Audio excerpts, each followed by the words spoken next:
Like beginning, बिल्कुल अगर beginner हो ट्रेनिंग करना स्टार्ट करना चाहता हो तो वो क्या करता? मैंने कहा यार चले बता देता हूँ मैं, अभी मजा आएगा ना भिड़ो। आप सीख ले, फॉर एग्जांपल बॉलिंगर हो गया, RSI हो गया, कोई भी इंडिकेटर हो गया, VWAP हो गया।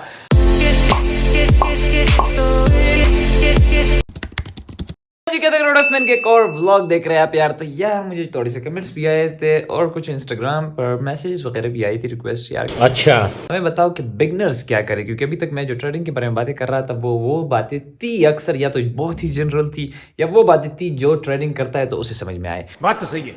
तो लाइक बिगनिंग, बिल्कुल अगर बिगनर हो ट्रेनिंग करना स्टार्ट करना चाहता हो तो वो क्या करता? मैंने कहा यार चले बता देता हूँ मैं, अभी मजा आएगा ना भिड़ो। अच्छा तो फर्स्ट ऑफ ऑल मैं आपको अपने बारे में बताता हूँ कि मैंने जब ट्रेडिंग स्टार्ट की थी तो बात ऐसी थी कि मैंने कुछ पैसे डाले थे और मैंने दिन के डायरेक्ट कमाने स्टार्ट कर दिए थे उस टाइम। मतलब एमी बस तो कैसे कमाने स्टार्ट कर दिए थे 30,000 25,000 दिन के, सच बता रहा हूँ। 2-3 दिन इस तरह हुआ है। फिर जो मेरे पास पैसे थे वो भी चले गए और उस टाइम मेरे पास एक फ़ोन था 11 Pro Max तक है, 12 Pro Max I don't know कौन सा था, तो मैंने वो बेच दिया था और उसके पैसे लगा लिए थे, वो भी सारे डूब गए थे। और उसमें से फिर कुछ पैसे मेरे ख्याल में 25,000 या 30,000 मैंने उस टाइम बचा दिए थे और उस पर मैं कुछ ट्रेडिंग के बुक्स ले आया था अपने लिए जो USA से मैं लाया था। और उसके बाद मैंने थोड़े से पैसों से शुरू की थी, क्योंकि क्रिप्टो ट्रेडिंग यानी कि अगर आप बाइनेंस पर करते हैं, कहीं से भी आप करते हो तो मतलब आप थोड़े से पैसों से भी कर सकते हो, 3-4-5 हज़ार से भी कर सकते हो। तो मैंने इस तरह 5,000 से शुरू की, बस सिर्फ प्रैक्टिस के लिए। कुछ महीने में प्रैक्टिस किए जा रहा था और उस टाइम मेरे एग्जाम्स भी चल रहे थे, तो उस दौरान बस प्रैक्टिस भी किया जा रहा था। और प्रैक्टिस के बाद कुछ महीनों बाद ही मुझे कुछ ज़्यादा ही समझ में आने लगी ये चीज़ें, तो कुछ महीनों बाद ही मैं बस प्रॉफिटेबल होना शुरू हो गया उस टाइम से, तो बस चल पड़ा। अच्छा ये तो थी मेरी बात। अब मैं आपको स्टेप वाइज बताऊंगा कि अगर आप एक बिगिनर है और शुरू करना चाहते हैं तो आप किस तरह शुरू कर सकते हैं और यही सही तरीका है, इसके अलावा कोई तरीका नहीं। So the first step is, पहले तो आप डिसाइड करें कि आपको डे ट्रेडिंग करनी है या स्विंग ट्रेडिंग करनी है। डे ट्रेडिंग का मतलब है जिसे स्कैल्पिंग भी कहते हैं, जो कि सेकंड में खत्म हो जाती है, मिनटों में खत्म हो जाती है। और जो स्विंग ट्रेडिंग है वो हफ्तों तक भी चलती है, महीनों तक भी चलती है, सालों तक भी चलती है। तो भाई उसमें आते हैं फंडामेंटल्स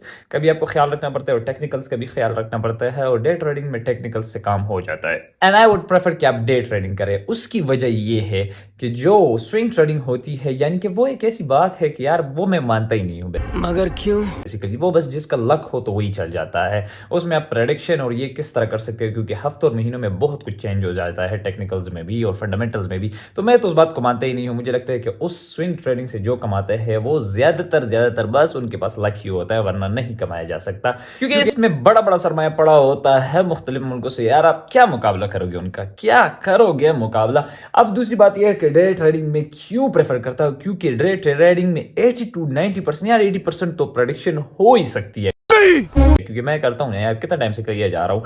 तो 80% प्रेडिक्शन हो ही सकती है, 10-20% आपका लक काम कर लेता है, तो प्रेडिक्ट हो ही जाता है और बिल्कुल सही तरीके से, क्योंकि मैं काफी अरसे से कर ही रहा हूँ। तो मतलब जो जो सीखा है आपने और जो जो आप लगा लेते हो और सब्र करते हो, ग्रीड नहीं करते और सही टाइम की इंतजार करते हो, तो मतलब वो आपको प्रॉफिट दे ही देती है यार। अच्छा सेकंड स्टेप इज कि आपको बेसिक्स सीखने होंगे। आप बेसिक आप कहीं से भी सीख सकते हो, इवन यूट्यूब से भी कुछ बेसिक सीखते हो। बेसिक्स का मतलब ये है कि आप किस ऐप को यूज करने वाले हो पहले ये डिसाइड करें, फिर उस ऐप के बेसिक्स सीख के उसका ऐप का फॉर्मेट कैसा है, उसे यूज कैसे करना है, तो उसमें क्या क्या इंडिकेटर्स आपको दिए गए हैं, कौन कौन से इंडिकेटर्स आपके लिए अवेलेबल है, तो आप ये सीख से फिर बेसिक इंडिकेटर्स के बारे में आप सीख ले। फॉर एग्जांपल बॉलिंगर हो गया, RSI हो गया, कोई भी इंडिकेटर हो गया, VWAP हो गया, तो इसी तरह वॉल्यूम वगैरह ये सारी चीजें, इनके बारे में थोड़ा थोड़ा सीख ले, बेसिक ही सीख ले कि यार किस चीज के लिए यूज होता है, क्यों यूज होता है। तो कुछ इंडिकेटर्स के बारे में, ऐप के बारे में जो आप यूज करना चाहते हो, और उसके अलावा ट्रेडिंग के बारे में कुछ बेसिक नॉलेज आपको कहीं से भी मिल जाएगी, कोई जगह उसके लिए नहीं है। बस जितना आप कर सकते हैं, आपको लगे कि यार ये इनफ है,